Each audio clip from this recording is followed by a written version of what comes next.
It's Mighty Morphin time!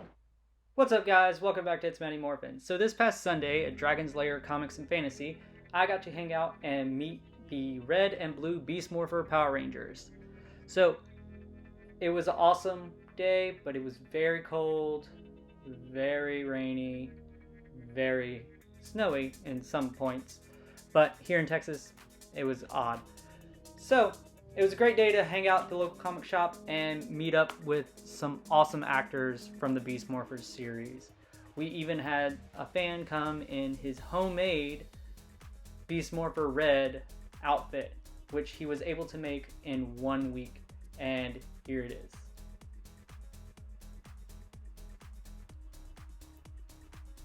I wish I had that much time and creativity on my hands, but it was an awesome day for the fans to come out and meet these guys, get some autographs, get some picture moments, and I think everyone had a great day.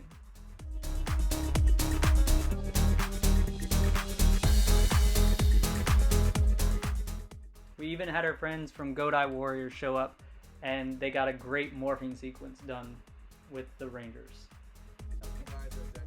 Whenever you guys the first time the Morphers? No, Dad. What's in this, right? Alright, okay. Ready. Take two. Ready? Alright. Let's go. It's Morphin time. Activate base power. Ha! Ready? Dragon's Awakening. Go ahead, change.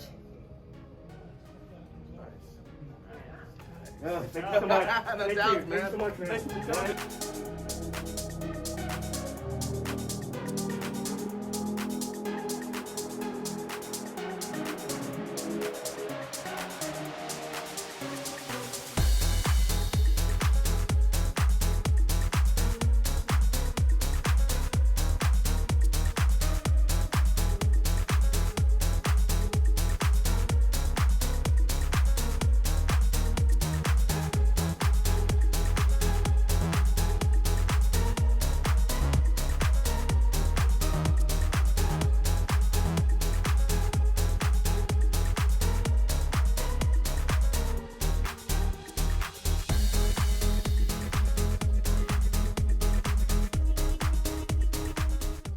So towards the end of the day, it had slowed down quite a bit, and I was there, they had free time, and it all led up to the moment when their manager said that I could sit down and do an interview.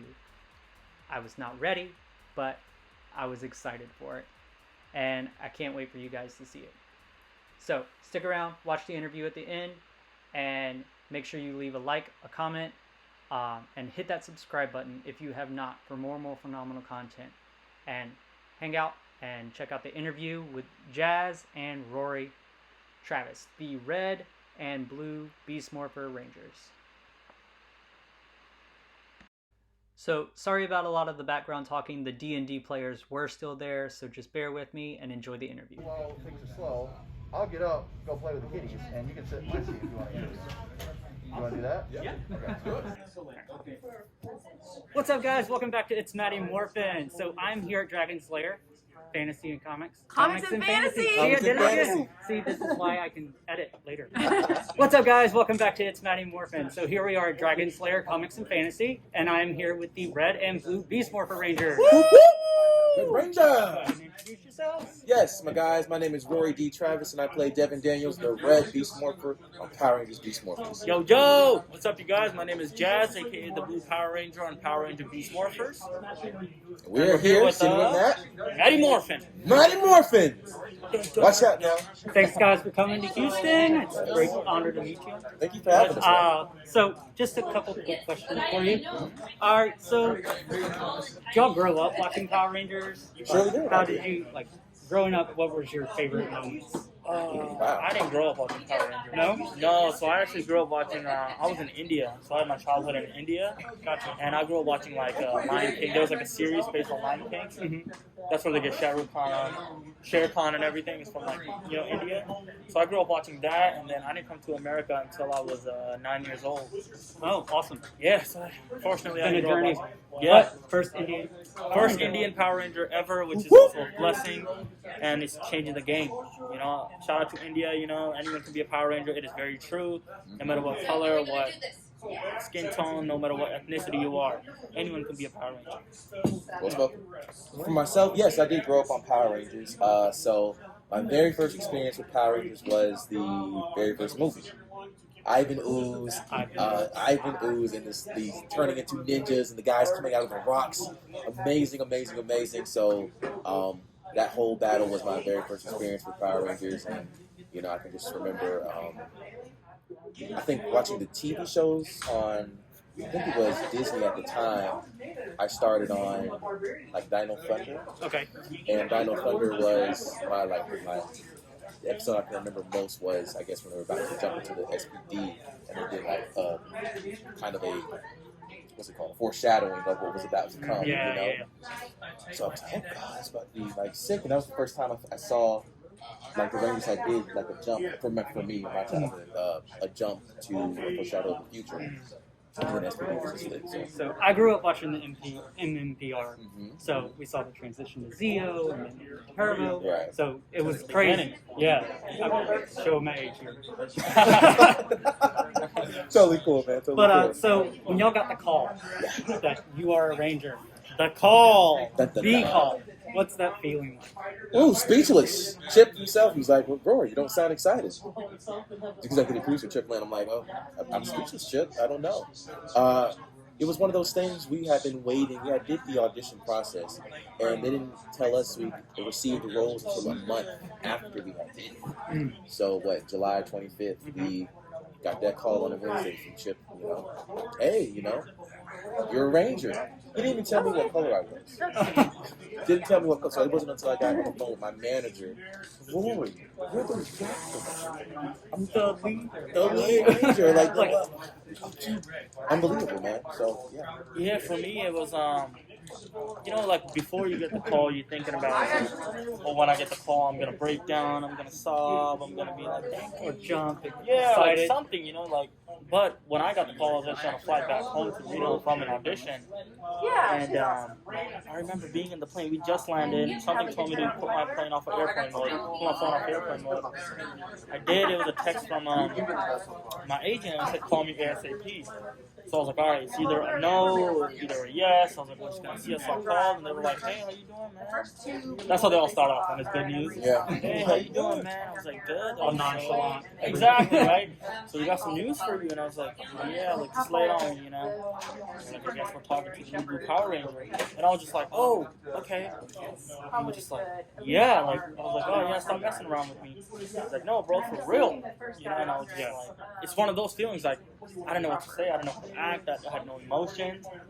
And I think it really hit me later on that night when we did get the call from the executive producer. And then, you know, like, sharing the news with my family. That's when I went to bed. Like, my life's changed. Yeah. Beautiful. All right. So, like, y'all are doing the meet and greets. So, what is something about the fandom that, like, excites y'all the most? Oh, just how much they know about the show. Like, you know, for us, it's like a moment in time. And we think about it sometimes just like, you know, this is our work, you know, it's our craft, we're actors.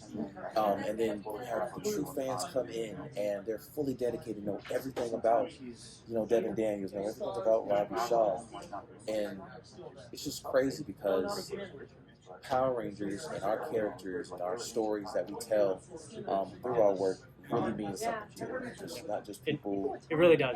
Like, y'all's work, like, gives hope to everybody, and especially in like COVID times, the pandemic now, it gives us something to just take our minds away for a little bit, escape reality for a second. Yep. Exactly. I think that's why it's good that we're here and we're doing these kind of smaller mini cons. Yeah, mini cons, you know, so we can meet the fans. We haven't had the opportunity to do that, and I feel you know, we can't do our fans like that. Power Rangers won't be like that. So hopefully we can have bigger days. Yeah, for me it's just meeting new faces. Yeah. You know, meeting new faces. We learn something from the fans every single day when we meet them. You know, whether it's about the show, whether it's about a different season, about which episode impacted them the most. That we're just like, oh, I didn't even think about it in your perspective. You know, so we learn something new every day, and it's just so amazing meeting fans, dedicated fans, especially. Yeah. They've been around since Mighty Morphin or a couple seasons now. Yeah, shout out to them. Without them, we wouldn't be who we are today. So one of my favorite moments from the show, and my favorite villain is Rita, but you can't have Rita without Zed. You get to hold the Z staff. Yeah.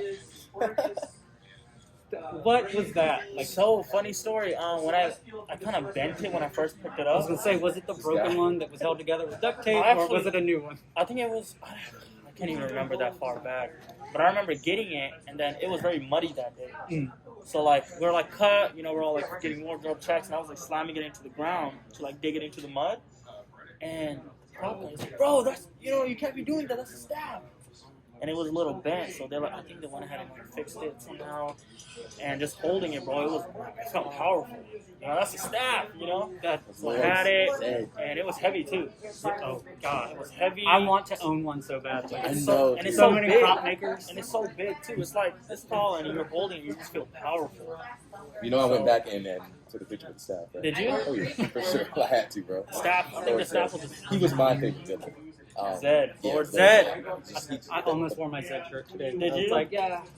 You should have. But what did you think when you saw me hold up? I was jealous. Were you? Yeah, I want to own one, a staff. Or So you recognize it right away? How Oh we yeah, staff? oh yeah.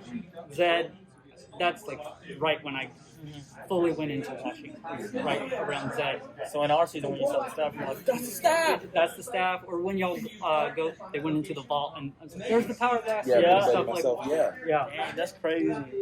So, like, what are your feelings about inclusion? Because sitting here with two very different ends of the spectrum on casting. So, like, your inclusion into Power Rangers. I mean, I think it's gotten very much more inclusive throughout. I think Hasbro, I want to say, is one of the most, or our show specifically, is one of the most inclusive shows. But it feels good. We haven't had a Black African American Red Ranger since Ika in RPM. So that was 10 years ago. And it's a long time, and the industry is changing nowadays, and it's good Power Rangers was able to recognize that and decide and to go with. I feel like this show made a statement for sure, just because they had a lot of diversity in the show. You had Jazz, the very first now, Indian Ranger. You had Abraham, who is Mexican. You had Liana, who is half white, half Mexican. Jackie's Polish. Cosmic's Mexican. It's Christina. Christina's Vietnamese. Our show. A lot of the fans, I feel like, could relate to whoever they relate to. They had somebody they could follow. Yes, I think that was amazing. Yes, I 100% agree with y'all. Like, this series has been very inclusive. All right, so we're gonna finish it up really quickly with what would you like to see coming from the future of Power Rangers? Oh, man. Wow. I Okay. said this in a recent interview too, with Comic Book. I just want Power Rangers to be what it was when it was my Mighty Morphers. I wanted to, but it still is. It still is what it was, but I know that Power Rangers can be so much more. It used to shut down 101 Highway. Yeah. LA shut down the highway, it was sold out everywhere. Yeah. So, If you've been trying to hunt Lightning Collection figures lately, it's hard. It's hard. Yeah. You just gotta go on Amazon and wait, a couple days. But yeah, I think Hasbro is gonna take Power Rangers in a very, very positive and different direction. I'm very excited to see that, and I want to see it as how people get excited for the Avengers, because we basically are the Avengers for kids. Yep. So I want to see that come to fruition the next couple of years, which I know that Hasbro and Power Rangers is capable of. For myself, I want Hasbro to take on kind of what they've been doing, kind of what Star Wars is kind of doing. They've been branching their projects kind of off into these little cells. And I think you can do that and have more fans kind of keep up with their favorite episode of Rangers, like let's just say Beast Morphers, for instance, and Dino Fury. Beast Morphers would have its own, they have their main show, it's like Star Wars main movies, and then sub shows, like maybe a animated series is Beast Morphers, voices, you know. That way we don't have to, you don't have to see the actors age and grow. We want Power Rangers to be youthful, you know, young, you know what I'm saying? So 18 to 25. 18, yeah, 18 to 25 mark, yeah. So and a lot of these guys are older, so to keep that everybody's animated. So I think that would be cool. And also video games. Video games. Well, if you had a Beast Morphers video game, Yes. like a storyline video game, Exactly. Just That'd be another That's platform. something that has been lacking a lot in the video game They market. could have Battle for the Grid yes, is and Legacy great. Wars. Yeah, Yeah, Battle for the Grid and Legacy yeah, but I want like a Beast Morphers where it's like our show, but in a story. but not like Beast Morphers pinball. No, not just pinball. It's kind of like how the Batman games are. You know how they start here, there's a storyline. It's not just How the versus Arkham each other. series is gone. Yeah, I don't want it to just be like versus each other. You know, I want it to be like a full-on story. Yeah, Where that you're, would be you know, awesome to completing see. missions and you're going forward and our characters, our voices. I play that game every single I just day. did my first voice acting thing. Oh, yeah? I'm part of another series that's coming out. It's called Neon Lights. Follow Neon Lights Cast on Instagram. Yes, Neon Lights. Got lights. So I play a character, Oliver. We're set in a city called Bashkin. It's created by Clayton Yunkin. So he's animating everything right now.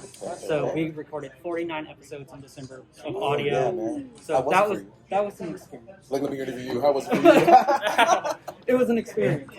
So I'm gonna keep it at that, just Yeah. so no spoilers. I don't want to be like a Tom Yeah, Holland for or sure, anything. for sure. Tom Holland, yeah. When he kept revealing the what was it, the poster? Yeah. And it was in the back, and he's like, oh man. And then he reads the back, and it says confidential. He's like, Don't. "Oh, he ends alive. Blessing. But I want to thank you guys again. You're awesome to meet. Yes, thank you. And it's Maddie Morphin time. It's Maddie Morphin time. Maddie Morphin time. All three of you do that. Come on, Maddie. Ready? 1, 2, 3. It's Maddie Morphin time. Awesome. Thanks, guys. No, thank you, man. Yes, pleasure. Yeah, Didn't even know this was gonna happen like that. Did not.